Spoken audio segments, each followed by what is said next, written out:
Hello everyone, welcome to our channel new success zone. आज हम लोग डिस्कशन करेंगे सितंबर 2022 से लेकर सितंबर 2023 के सभी महत्वपूर्ण राष्ट्रीय घटना का डिस्कशन करेंगे, जो आने वाले सभी प्रतियोगिता परीक्षा के लिए बहुत ही ज़्यादा महत्वपूर्ण है। इसमें हम लोग कुल एक वर्ष के राष्ट्रीय घटना को देखेंगे और वैसे पॉइंट को देखेंगे जो ज़्यादा चर्चा में रहा था।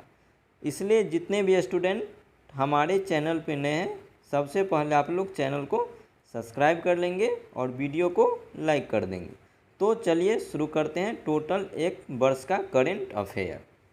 पहला सवाल है, 25 मई 2023 को प्रधानमंत्री नरेंद्र मोदी ने उत्तराखंड के किन शहरों के बीच पहली वंदे भारत एक्सप्रेस ट्रेन को हरी झंडी दिखाकर रवाना किया? तो इसका सही जवाब हो जाएगा देहरादून से लेकर नई दिल्ली।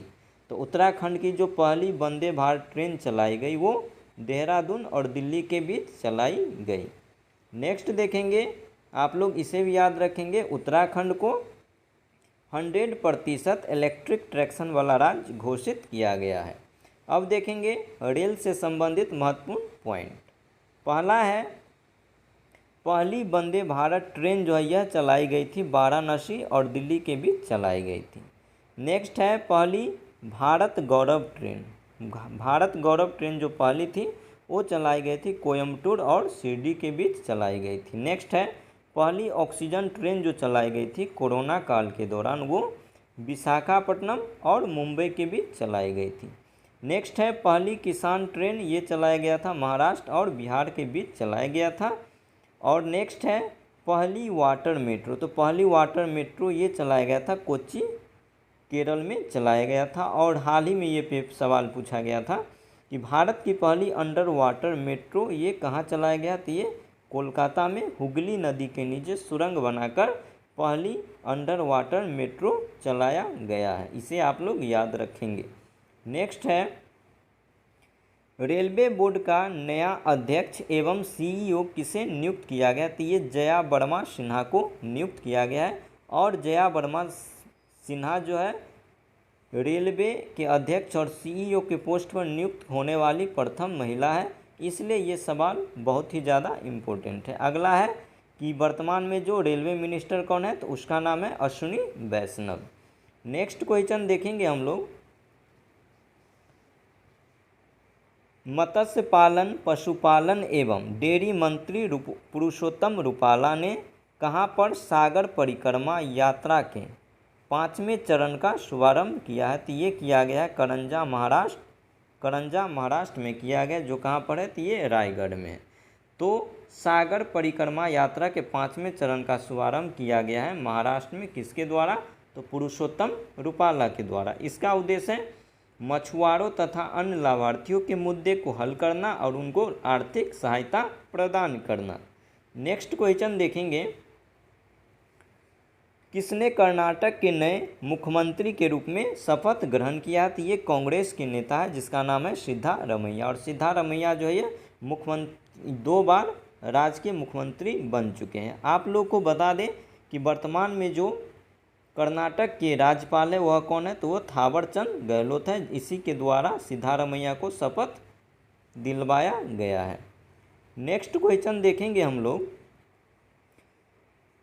ISO कोपल्को का 44वां बैठक कहाँ पे संपन्न हुआ? तो ये 44वां ISO कोपल्को जो बैठक हुआ है ये भारत की राजधानी नई दिल्ली में संपन्न हुआ है। आप लोग को ये भी बता दें कि भारतीय मानक ब्यूरो के द्वारा 44वां कोपल्को बैठक को आयोजित किया गया था और इसका जो स्थापना हुआ था भारतीय मानक ब्यूरो का वो 1986 में इसको स्थापित किया गया था। नेक्स्ट क्वेश्चन देखेंगे, किसने हरित पतन दिशा निर्देशित 2023 हरित सागर? ये आप लोग याद रखेगा, हरित सागर जो है ये किसके द्वारा शुरू किया गया? तो इस सागर से आप लोग याद, जितना सागर वाला ऑब्जेक्ट अगर प्रश्न में सागर मिल जाए तो इसका आंसर हो जाएगा सर्बानंद सोनोवाल। तो इसमें क्या है, हरित सागर ये किसके द्वारा शुरू किया गया? तो ये केंद्रीय पतन पोत परिवहन जलमार्ग मंत्री सर्बानंद सोनोवाल के द्वारा इसको शुरू किया गया है। तो हरित सागर का संबंध किससे है? तो सर्बानंद सोनोवाल से है। नेक्स्ट क्वेश्चन देखेंगे हम लोग, किसने ग्राम पंचायत स्तर पर डिजिटल शिक्षा किसने ग्राम पंचायत स्तर पर डिजिटल लेन देन को बढ़ावा देने के लिए समर्थ अभियान को शुरू किया? तो समर्थ अभियान शुरू किया गया है गिरिराज सिंह के द्वारा। कहाँ पे? तो ये लखनऊ में शुरू किया गया है। और गिरिराज सिंह जो क्या है? तो केंद्रीय ग्रामीण विकास एवं पंचायती राज मंत्री है। नेक्स्ट क्वेश्चन देखेंगे, इसका मुख्य बिंदु क्या है? किसका? तो समर्थ अभियान के मुख्य बिंदु क्या है?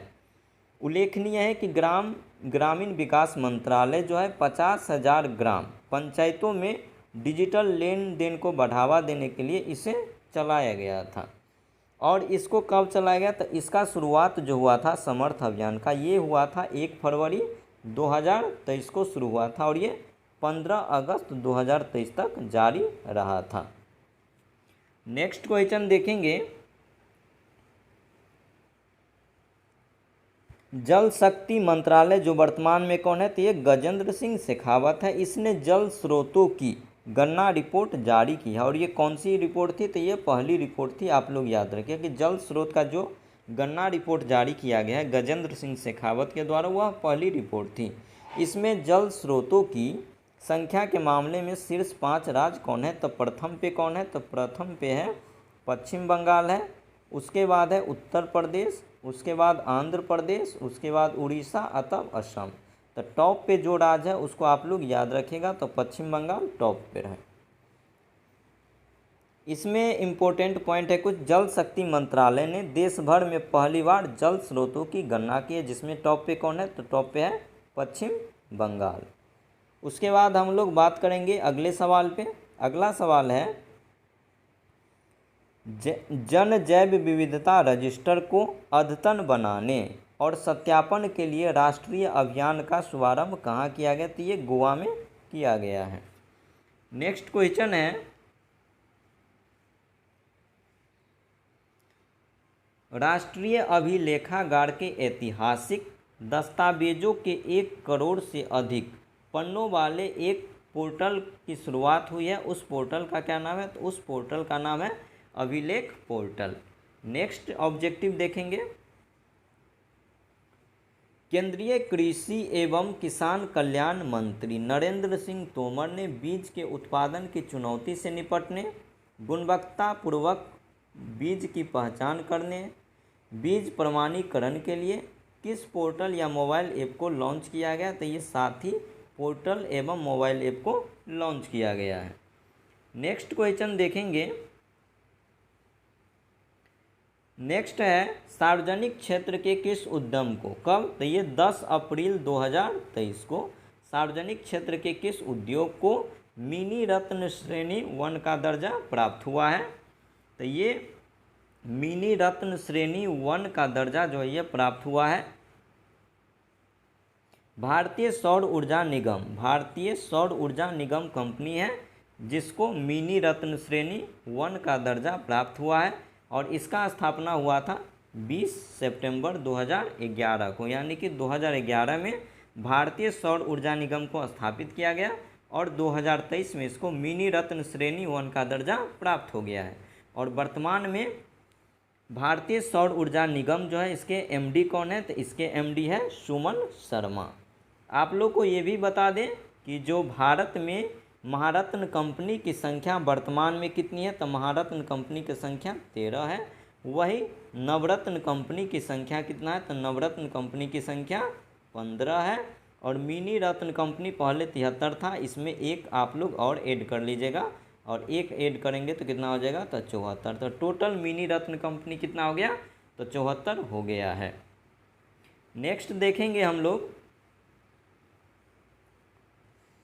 किस मंत्रालय ने हितधारकों के साथ परामर्श के लिए सागरमाला नवाचार एवं स्टार्टअप नीति का प्रारूप जारी किया है? तो देखिए दोस्तों, इसमें भी सागर दिया हुआ है, तो सागरमाला नवाचार है, तो ये क्या हो जाएगा? तो ये हो जाएगा सर्बानंद सोनोवाल। और सर्बानंद सोनोवाल कौन सा मंत्री है? तो ये है पतन पोत परिवहन और जलमार्ग मंत्री। इसी के द्वारा किसका प्रारूप जारी किया गया? तो सागरमाला नवाचार एवं स्टार्टअप नीति के प्रारूप को जारी किया गया है। नेक्स्ट देखेंगे केंद्रीय वाणिज्य एवं उद्योग मंत्री जो कौन है वर्तमान में? तो पीयूष गोयल। इसके द्वारा देश की नई विदेश व्यापार नीति 2023 किसके द्वारा जारी किया गया? तो ये जारी किया गया है किसके द्वारा? तो ये पीयूष गोयल के द्वारा जारी किया गया। क्या? तो नई विदेश व्यापार नीति। और इसका पूछा जा रहा है कि लक्ष्य क्या है? तो इसका जो लक्ष्य है भारत के निर्यात को 2030 तक $2 ट्रिलियन करना है। यानी का जो भारत का जो निर्यात है उसको वर्ष 2030 तक $2 ट्रिलियन तक पहुंचाना है। नेक्स्ट देखेंगे केंद्रीय गृह मंत्री अमित शाह ने किसके द्वारा निर्मित वैदिक हेरिटेज पोर्टल का नाम है वैदिक हेरिटेज पोर्टल एवं वर्चुअल म्यूजियम का नाम है कला वैभव। इसका निर्माण किसके द्वारा किया गया? तो ये जो है वैदिक हेरिटेज पोर्टल और कला वैभव इसको निर्मित किया गया है इंदिरा गांधी राष्ट्रीय कला केंद्र के द्वारा। और इसका शुभारंभ किसने किया? तो इसका शुभारंभ किया गया है अमित शाह के द्वारा। नेक्स्ट देखेंगे हम लोग, नेक्स्ट है पहला शहरी जलवायु फिल्म समारोह का आयोजन कहाँ किया गया है? तो पहला शहरी जलवायु फिल्म समारोह का आयोजन भारत की राजधानी नई दिल्ली में किया गया है। नेक्स्ट क्वेश्चन है प्रधानमंत्री नरेंद्र मोदी ने कहाँ पर अंतर्राष्ट्रीय दूरसंचार संघ क्षेत्र कार्यालय और नवाचार केंद्र का उद्घाटन किया? तो ये नई दिल्ली में किया गया है। अगला सवाल देखेंगे उच्चतम न्यायालय ने उच्चतम न्यायालय जो देश के मुख्य चुनाव आयुक्त जो वर्तमान में कौन है? तो राजीव कुमार है। कितने नंबर के? तो 25वें नंबर के। एवं अन्य चुनाव आयुक्तों की नियुक्ति से संबंधित महत्वपूर्ण निर्णय दिया गया है। इसके अनुसार अब इन सभी की नियुक्तियां किस समिति के सलाह पर राष्ट्रपति के द्वारा किया जाएगा? तो इसका आंसर हो जाएगा प्रधानमंत्री लोकसभा में नेता प्रतिपक्ष और भारत के मुख्य न्यायाधीश की एक समिति की सलाह पर जो है भारत के मुख्य चुनाव आयुक्त और अन्य चुनाव आयुक्त की नियुक्ति की जाएगी। तो इसमें एक कंडीशन है जो आप लोग को याद रखना है, यह नियम तब तक लागू रहेगा जब तक संसद इस मुद्दे पर नया कानून नहीं बना लेती है। नेक्स्ट देखेंगे हम लोग केंद्रीय रेल मंत्री अश्विनी वैष्णव ने किस नदी पर बने विश्व के सबसे ऊंचे रेलवे ब्रिज का उद्घाटन किया? तो विश्व के सबसे ऊंचे रेलवे ब्रिज का उद्घाटन किसने किया? तो अश्विनी वैष्णव ने किया है। तो ये किस नदी पे किया है? तो ये किया गया है चिनाब नदी पे किया गया। और कहाँ पे? तो जम्मू कश्मीर के रियासी जिला में हाल ही में लिथियम का भंडार मिला है। नेक्स्ट देखेंगे हम लोग रेल मंत्रालय द्वारा प्रकाशित एक विज्ञप्ति के अनुसार कहाँ पर बन रहे देश के पहले केबल रेल पुल का परीक्षण किया गया? तो हाल ही में ये सवाल जो है पूछा गया था बीपीएससी टीचर के एग्जाम में, गर्ल्स कैंडिडेट वाले शिफ्ट में पूछा गया था देश के पहले केबल रेल पुल का सफल परीक्षण किया गया है कहाँ पर? तो ये जम्मू कश्मीर में किया गया है। किस नदी पर? तो ये अंजी नदी पर किया गया है। नेक्स्ट है ऑस्ट्रेलिया की डीकन यूनिवर्सिटी। ऑस्ट्रेलिया में एक यूनिवर्सिटी है जिसका नाम है डीकन यूनिवर्सिटी। इसने भारत के किस राज्य में अपना अंतर्राष्ट्रीय ब्रांच कैंपस खोला है? तो ये भारत के गुजरात के गिफ्ट सिटी में अपना एक ब्रांच खोला है। तो आप लोग को याद रखना है कि डीकन यूनिवर्सिटी कहाँ का है? तो ये ऑस्ट्रेलिया की यूनिवर्सिटी है और भारत में इसने अपना अंतर्राष्ट्रीय ब्रांच कैंपस खोला है गुजरात के गिफ्ट सिटी में। आप लोग को बता दें कि एक स्वतंत्र परिसर के माध्यम से भारत में प्रवेश करने वाला डीकन यूनिवर्सिटी जो है यह पहला विदेशी विश्वविद्यालय है। नेक्स्ट है मथुआ धर्म महामेला। मथुआ धर्म महामेला जो है यह कहाँ आयोजित किया गया? तो ये पश्चिम बंगाल में आयोजित किया गया है। ये जो है इस मेले का आयोजन श्री श्री हरिचंद्र ठाकुर जी की 212वीं जयंती के उपलक्ष्य में मनाया गया। कौन सा मेला? तो मतुआ धर्म महामेला। कहाँ पे? तो पश्चिम बंगाल में। नेक्स्ट क्वेश्चन देखेंगे हम लोग। प्रधानमंत्री नरेंद्र मोदी और बांग्लादेश की प्रधानमंत्री शेख हसीना ने संयुक्त रूप से भारत एवं बांग्लादेश मैत्री पाइपलाइन का वर्चुअल मोड में क्या किया है? तो ये उद्घाटन किया है। इस पाइपलाइन के निर्माण की आधारशिला किस वर्ष रखी गई थी? तो इस पाइपलाइन के आधारशिला रखा गया था वर्ष 2018 में। नेक्स्ट क्वेश्चन देखेंगे हम लोग। मत्स्य पालन, पशुपालन एवं डेयरी मंत्रालय जो कौन है? पुरुषोत्तम रूपाला है। इसने आधारभूत पशुपालन सांख्यिकी 2022 जारी किया गया। इसके अनुसार वर्ष 2021-22 के दौरान देश में दूध का उत्पादन कुल कितना मिलियन टन रहा? तो देश में जो दूध का उत्पादन रहा है 221.06 मिलियन टन। अब इससे रिलेटेड कुछ अन्य तथ्यों पे हम लोग बात करेंगे कि ये जो है इसके दौरान 21-22 के दौरान देश में दूध उत्पादन में 5.2 वार्षिक वृद्धि दर्ज की गई है। अब सबसे पहले हम लोग बात करेंगे कि दुग्ध उत्पादन में प्रथम राज्य पे कौन है? तो दुग्ध उत्पादन में जो प्रथम राज्य है वो राजस्थान है। सेकंड पे उत्तर प्रदेश है। थर्ड पे मध्य प्रदेश, फोर्थ पे गुजरात और आंध्र प्रदेश फिफ्थ पे। तो आप लोग को याद रखना है राजस्थान पहला वाला। तो दुग्ध उत्पादन में प्रथम राज्य राजस्थान है। नेक्स्ट देखेंगे हम लोग अंडा उत्पादन में शीर्ष पे कौन है? तो अंडा उत्पादन में प्रथम राज्य जो है वो है आंध्र प्रदेश। तो आप लोग याद रखेंगे औ से अंडा और औ से आंध्र प्रदेश। औ से अंडा हो जाएगा, औ से आंध्र प्रदेश हो जाएगा। नेक्स्ट देखेंगे मांस उत्पादन। तो मांस उत्पादन में जो प्रथम राज्य है तो उसमें है महाराष्ट्र। आप लोग इसे भी ट्रिक से याद रखेंगे। मौ से मांस उत्पादन और मौ से महाराष्ट्र। मौ से महाराष्ट्र। अंडा में कौन था? तो अंडा में आंध्र प्रदेश। दूध में कौन था? तो दूध में था राजस्थान। नेक्स्ट देखेंगे ऊन उत्पादन में प्रथम पे कौन है? तो ऊन उत्पादन में भी प्रथम पे राजस्थान है। तो इस तरीके से 4 गो था। 4 गो में पहला था दूध में था राजस्थान, ऊन में भी राजस्थान, अंडा में आंध्र प्रदेश और मांस में हो जाएगा महाराष्ट्र। नेक्स्ट देखेंगे किस मंत्रालय ने high price day ahead market and surplus power portal को लॉन्च किया है? तो ये विद्युत मंत्रालय के द्वारा लॉन्च किया गया है। कौन सा? High price day ahead market and surplus power portal को लॉन्च किया गया है विद्युत मंत्रालय के द्वारा। नेक्स्ट देखेंगे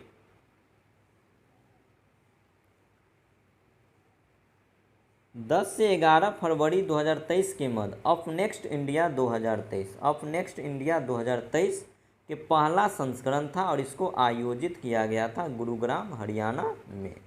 तो अपनेक्स्ट इंडिया 2023 का जो पहला संस्करण आयोजित किया गया था ये गुरुग्राम हरियाणा में आयोजित किया गया था। और हरियाणा का जो स्थापना हुआ था वो कब हुआ था? तो ये 1966 में किया गया था। नेक्स्ट देखेंगे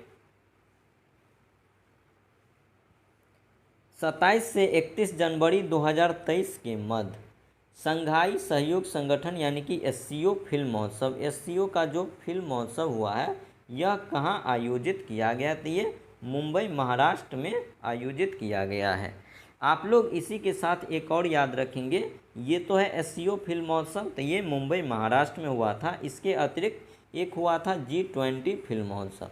तो G20 फिल्म महोत्सव जो हुआ है इसका आयोजन कहाँ किया गया? तो इसका आयोजन नई दिल्ली में किया गया है। इसे भी आप लोग याद रखेंगे।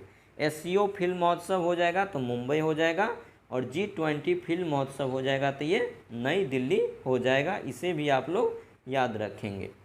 नेक्स्ट क्वेश्चन पे आएंगे हम लोग। नेक्स्ट है आप लोग को बता दें कि ये जो है SCO भारत जो है इस वर्ष G20 और SCO दोनों जो बहुत बड़ा संस्था है विश्व का, उसका अध्यक्षता भारत कर रहा है। नेक्स्ट देखेंगे मिलेट्स एवं जैविक उत्पादों पर, मिलेट्स एवं जैविक उत्पादों पर अंतर्राष्ट्रीय सम्मेलन एवं व्यापार मेला 2023 कहाँ आयोजित किया गया?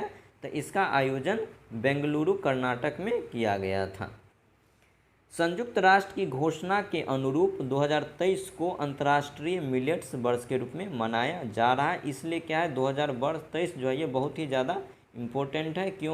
क्योंकि ये अंतर्राष्ट्रीय मिलेट्स वर्ष के रूप में मनाया जा रहा है। किसके द्वारा? तो ये संयुक्त राष्ट्र के द्वारा मनाया जा रहा है। नेक्स्ट देखेंगे, अगला है चेरचेरा महोत्सव 2023 कहाँ मनाया गया? तो ये छत्तीसगढ़ में मनाया गया और छत्तीसगढ़ जो भारत का 26वें नंबर का राज्य है। नेक्स्ट देखेंगे किस मंत्रालय के द्वारा प्रज्वला चैलेंज लॉन्च किया गया? तो प्रज्वला चैलेंज को लॉन्च किया गया है ग्रामीण विकास मंत्रालय भारत सरकार के द्वारा, यानी कि प्रज्वला चैलेंज लॉन्च किया गया है गिरिराज सिंह के द्वारा। इसका उद्देश्य है ग्रामीण अर्थव्यवस्था को बदलने वाले विचारों, समाधानों एवं कार्यों को आमंत्रित करना।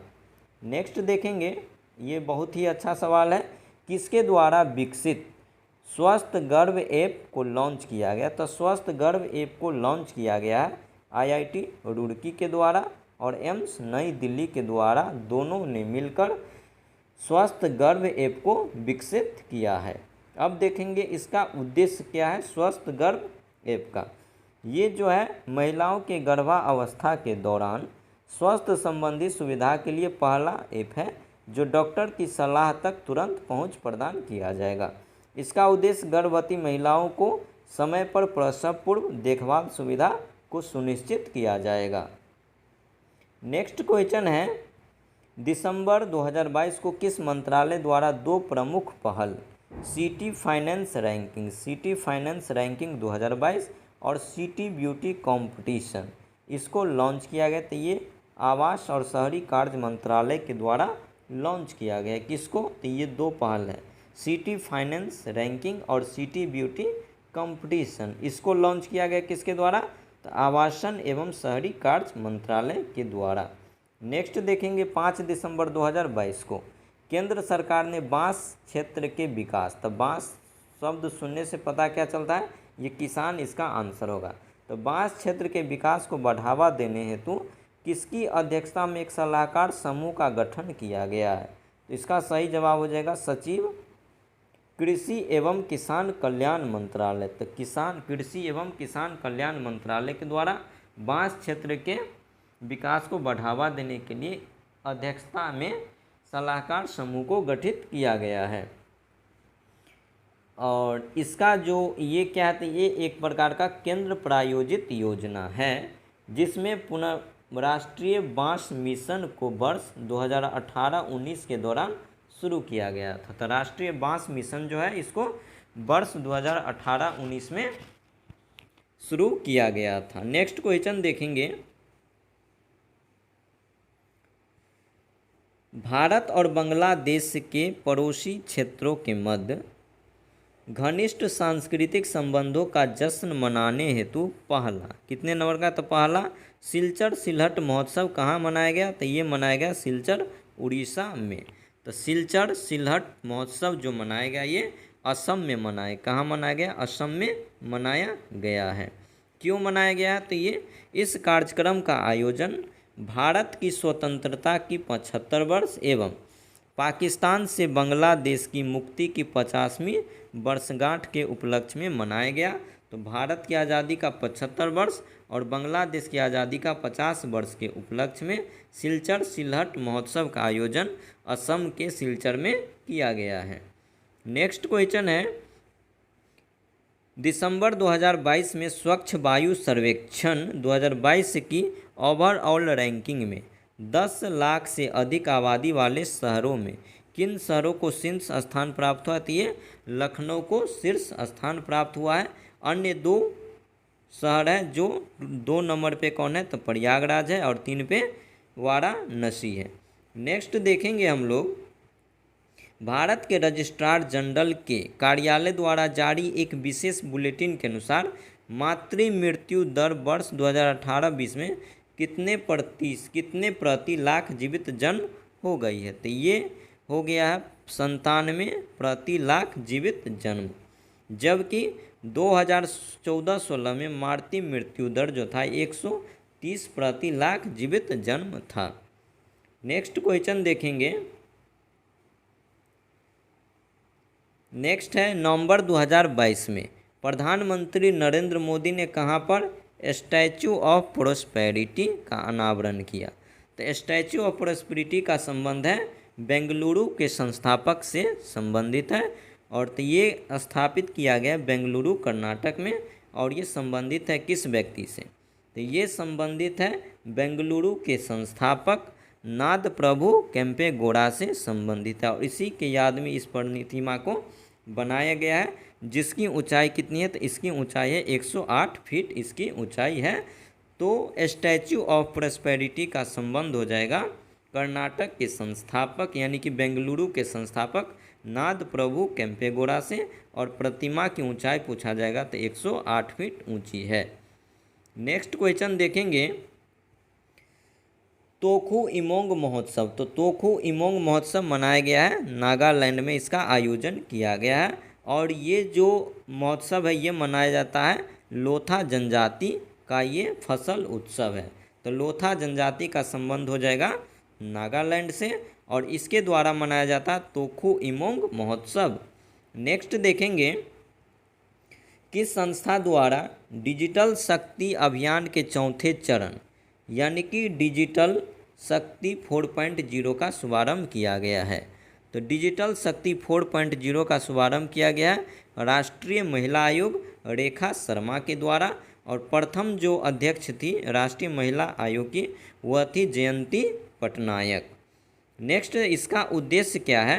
डिजिटल शक्ति 4.0 इसका उद्देश्य है कि साइबर क्षेत्र में महिला और लड़कियों को डिजिटल रूप से सशक्त कुशल बनाने पर एक अखिल भारतीय परियोजना है, जिसका शुरुआत कब हुआ था? तो इसका शुरुआत हुआ था वर्ष 2018 में। तो पूछा जाएगा कि डिजिटल शक्ति 4.0 जो है इसका शुरुआत किस वर्ष हुआ था? तो ये 2018 में इसको शुरू किया गया था।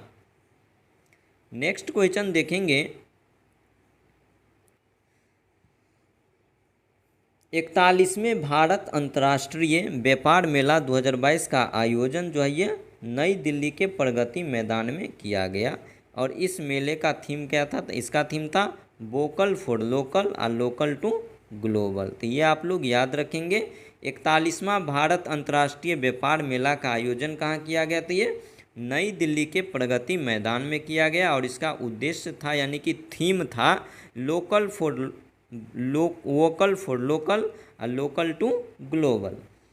अब बात करेंगे इससे कुछ महत्वपूर्ण तथ्य पर। तो बिहार इसमें, झारखंड, महाराष्ट्र जो था ये 3 राज्य किसमें था? तो ये भागीदार राज्य था। तो भागीदार राज्य में 3 राज्य बिहार, झारखंड और महाराष्ट्र। जबकि फोकस राज्य की बात करेंगे तो फोकस राज्य में 2 राज्य था, उत्तर प्रदेश और केरल। नेक्स्ट देखेंगे इसका जो सबसे इम्पोर्टेंट पॉइंट ये है कि लेह लद्दाख जो है इस वर्ष पहली बार भाग लिया है। तो लेह लद्दाख इसमें क्या हुआ है? पहली बार हिस्सा लिया है, इसे आप लोग याद रखेंगे। नेक्स्ट क्वेश्चन है नवंबर 2022 के मध्य भारतीय जनसंपर्क परिषद द्वारा 16वें वैश्विक संचार सम्मेलन 2022 का आयोजन कहाँ किया गया? तो इसका आयोजन कोलकाता, पश्चिम बंगाल में किया गया है। नेक्स्ट है 11 नवंबर 2022 को किसने ई कुंभ पोर्टल जो है ये जो है एक से अधिक भारतीय भाषाओं का एक प्रकार का ज्ञान का प्रसार पोर्टल है, और इसको किसने शुरू किया है? तो भारत के राष्ट्रपति द्रौपदी मुर्मू के द्वारा शुरू किया गया। क्या? तो ई कुंभ पोर्टल, और ये क्या है? तो एक से अधिक भारतीय भाषाओं में ज्ञान प्रसार का पोर्टल है। अब हम लोग बात करेंगे ई कुंभ पोर्टल के बारे में। ये जो पोर्टल है ये 10 भारतीय भाषाओं में विभिन्न विषयों की डिजिटल पुस्तक उपलब्ध कराएगा। तो कितनी भारतीय भाषाओं में हो जाएगा, तो 10 भारतीय भाषा में डिजिटल पुस्तक को ये उपलब्ध कराएगा।